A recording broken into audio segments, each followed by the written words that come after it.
The symptoms and the signs of arthritis, which is what generally leads to hip replacement. Occasionally, people will have a trauma that will lead to a hip replacement, like they would fall and break something that would result in a hip replacement. But the majority of folks have arthritis. Arthritis usually comes on slowly in the hip, and most people think it's a groin pull. And it'll just be achy when they're trying to do things or when they change positions of their leg, and that can go on for months or even years.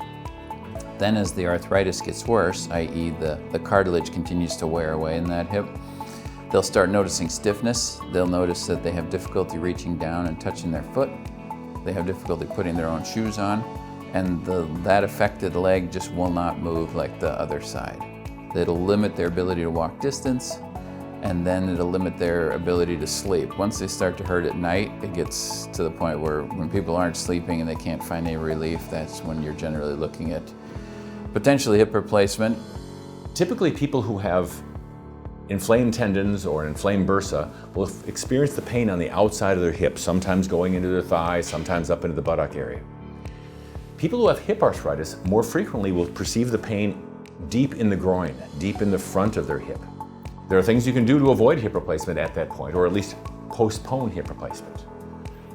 Moderate weight loss, strengthening exercises of the muscles around the hip, and the use of anti-inflammatory medications can calm it down. We can do a cortisone injection into the hip joint, but we need x-ray guidance to get it in there because it's a deep joint and we can't be sure we're in if we try to just do it in the office. We don't like to do that repetitively.